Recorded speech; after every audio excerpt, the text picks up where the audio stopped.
ជំរាបសួរបងម៉ែបងប្អូនបាទនេះគឺជាកូនដើមគុយបាទកូនដើមគុយនឹងល្អណាស់បាទដោយសារតែពីយប់មិញត្រូវភ្លៀងអញ្ចឹងຂະຫນາດនេះកំពុងតែពេញស្ទុះបាទកូនដើមគុយនេះណាបាទបែរជាចូលមកទឹកកន្លះហើយបាទកម្ពស់របស់ដើមបងប្អូនល្អណាស់បាទចឹងអាយុរបស់វាចូលខ្ទង់2ខែហើយបាទ2ខែជាងហើយកូនដើមគុយហ្នឹងបាទមើលទៅមានសុខភាពល្អណាស់បាទដោយសារតែដីបងប្អូនដីដែលយើងលាយហ្នឹងវាជាប្រភេទដីល្បាយបាទលាយស្លឹកឈើលាយជាអង្កាមលាយជាអាចគោពេលចឹងទៅវាដោះមកវាមានកម្លាំងបាទហ្នឹងហើយអមទេប៉ុន្តែនៅតែមានថងខ្លះអត់ដោះថងខ្លះដោះថងដែលអត់ដោះនោះយើងយកគ្រាប់វាមកដាក់វាបន្ថែមហើយចាំវារយៈពេលយូរទៀតចាំមើលថាវាដោះឬអត់ដោយសារតែគ្រាប់គុយនេះតាមបទពិសោធន៍របស់ខ្ញុំគ្រាប់គុយដែលយើងបណ្ដោះតាំងពីដើមដៃហ្នឹងវាដោះល្អជាងហើយពេលយើងបណ្ដោះផ្លែចុងដៃនេះអត់ដោះទេអត់ដោះសឹងថាបណ្ដោះ 100% អញ្ចឹងបានត្រឹម 10-20% អីហ្នឹងវាពិបាកបណ្ដោះមែនទេគ្រប់គុយចុងដៃនឹងមកពីមូលហេតុអីដោយសារតែគ្រាប់វាអត់សូវពេញទឹកឬក៏វាយ៉ាងម៉េចល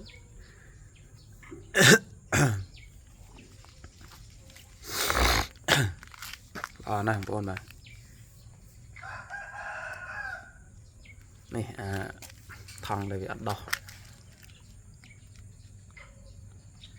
អានេះដោះដែរប៉ុន្តែដោះយើងយឺតជាងគេយ៉ាងទូចប៉ុន្តែអត់អីទេបានប៉ុណ្ណេះហើយល្អហើយបាទថងខ្លះ2ដើមបាទថងខ្លះចូល2ដើមណា2ដើមនេះយើងយកទៅបំបែកបានបាទយើងយកទៅដល់យើងបំបែកយើងយកកបិតឬក៏របស់ណារៀងមុតពុះវាចេះពុះពាក់កណ្ដាលមកបំបែកដាំបាន2ដើម2លុងបាទប៉ុន្តែបើសិនជាយើងចង់ដាក់ដាំនៅក្នុងអន្លង់តែមួយក៏បានដែរតែបើយើងចង់បាន2ដើមបំបែកវាទៅដាំបាន2ដើមហើយបាទខាងនេះគេល្អមែនស្លឹកវាក្រាស់ខ្មឹកតែម្ដងនេះស្លឹកក្រាស់ខ្មឹកគុយនេះមានប្រភពពីភ្នំកលែនបងប្អូនភ្នំកលែនកាលដែលខ្ញុំទៅផ្ទះបងប្រុសនៅភ្នំកលែនហ្នឹងទៅគាត់បេះអុយមកបាទហើយដើមអីក៏វាឡើងដែរបាទប្រភេទគុយនេះណាយើងដាក់ដាំនៅក្បែរដើមស្វាយឡើងដើមស្វាយនៅក្បែរដើមអីគឺវាឡើងដើមហ្នឹងឯងគុយហ្នឹងអញ្ចឹងបើដើមយើងវារៀងទាបវាទាបតាមហ្នឹងតែបើដើមយើងរៀងខ្ពស់វាខ្ពស់តាមហ្នឹងដែរ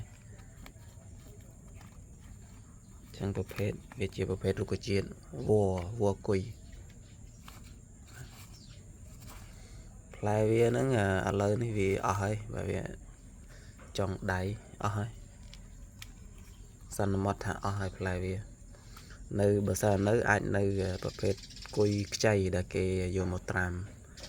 របៀបដូចតំពាំងត្រាំអីអញ្ចឹងណាបាទគេអាចញ៉ាំបានយូរដល់ពេលគេត្រាំអញ្ចឹងគេទុកញ៉ាំវានៅរដូវដែលអត់មានគុយអញ្ចឹងទោះតែឆ្នៃអញ្ចឹងបានហូបបានយូរបាទ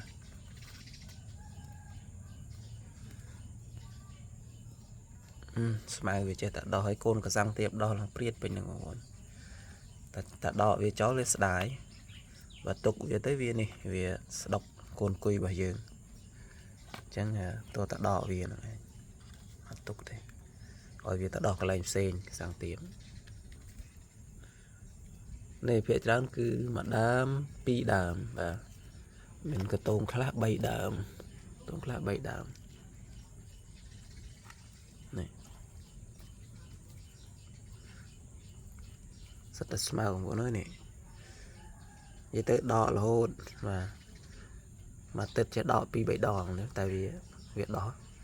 ដោយសារតែដីយើងវាល្អវាដោះស្មៅចឹងហើយដីដែលអត់ដោះស្មៅគឺជាដីអត់ល្អបងប្អូនតើដីដោះស្មៅគឺបានដីល្អពេលបងប្អូនធ្វើស្រែឬក៏ដាំបន្លែដាំអីក៏ដោយដូចគ្នាឃើញដីណាស្មៅដោះល្អដីនឹងអាចជាដីល្អហើយយើងគ្រាន់តែដកស្មៅយើងទៅដំណាំរបស់យើងល្អហើយបាទបើយើងទុកស្មៅទៅវាស្មៅហ្នឹងវាធំលឿនជាងដំណាំយើងអញ្ចឹងវាធ្វើឲ្យដំណាំយើងក្រាស់ក្រាន់ឬក៏ធំយូរអញ្ចឹងទៅល្អណាស់បងប្អូនកូនគុយនឹងមានហើយបងប្អូនត្រូវការឃើញបងប្អូនខ្លះឆាតមកខ្ញុំថ្ងៃមុនមកអត់បានឆ្លើយតបនៅក្នុង comment ណាលោកពលក៏បាត់ comment នឹងទៅរត់ឃើញបាទអញ្ចឹងបងប្អូនដែលត្រូវការកូនដើមគុយយកទៅដាំឥឡូវបាទមានហើយដល់អាយុល្មមហើយបាទហើយត្រូវនឹងរដូវវស្សាផងបងប្អូនហ្នឹងយើងដាំរដូវនេះទៅវាទៅគឺដាំទៅដឹងតែរស់ 100% តែម្ដងដោយសារតែវាជារដូវភ្លៀងបាទរដូវភ្លៀងវាអត់ក្តៅខ្លាំងទេហើយយើងដាក់ដាំវាសឹងថាមិនបាច់ស្រោចទឹក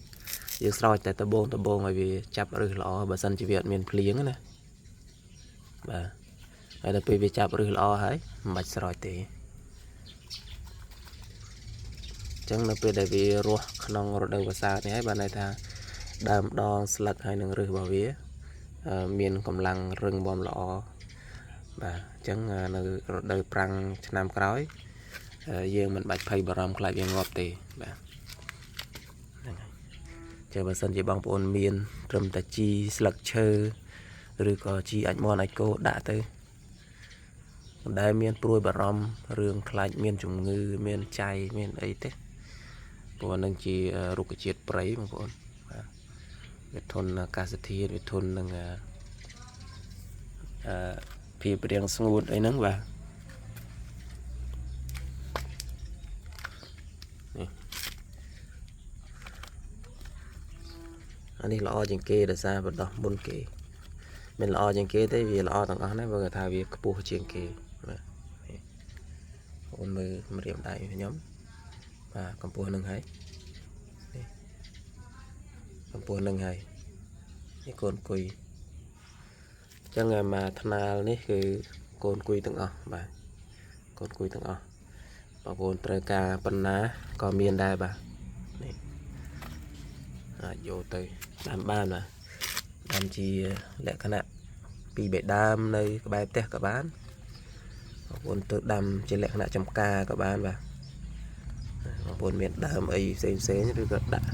ដាំអានេះឲ្យវាឡើងទៅនឹងដើមឈើបងប្អូនបាន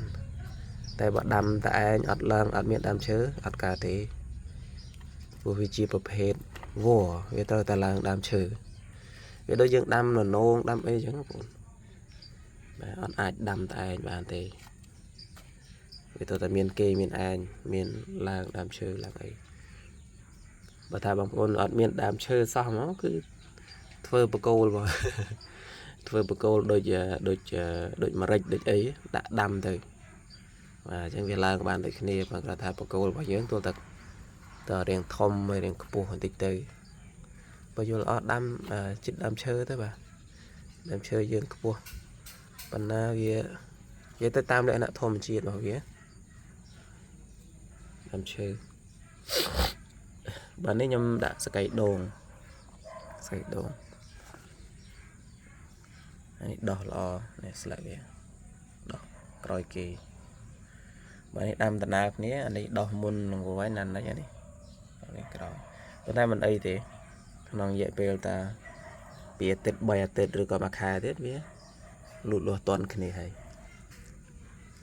lo nè bằng bồn trời ca côn cùi ai tiện tông ban bà này cùi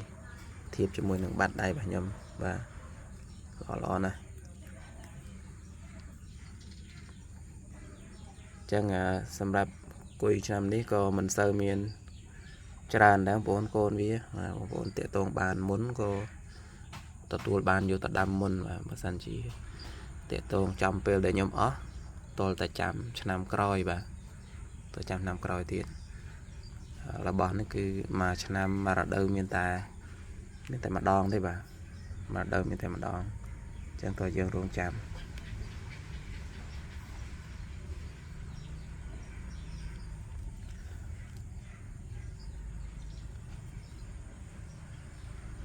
nơi cả nó miền mà đi tiêu ổn khả năng mà đi chúng nên môn anh em môn cái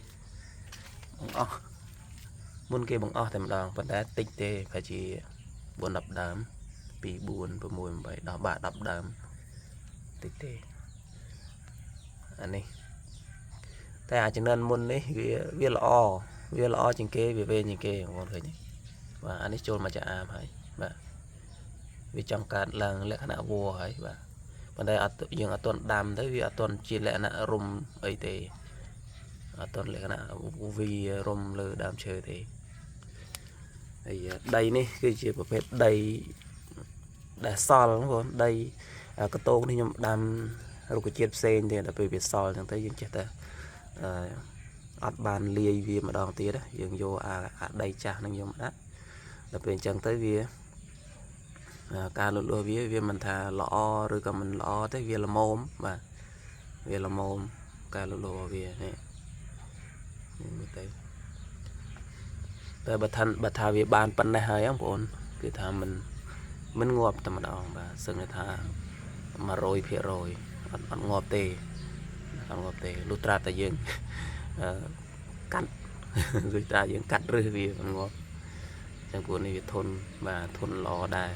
như sưu sầm đạp ca là dương đầm vì đó là ngay bằng bồn chẳng trời ca cối ai tiện tôn tới là ngày này mò món bàn môn đó bà chẳng chụp nên trong video coi bằng bồn và chụp đẹp ly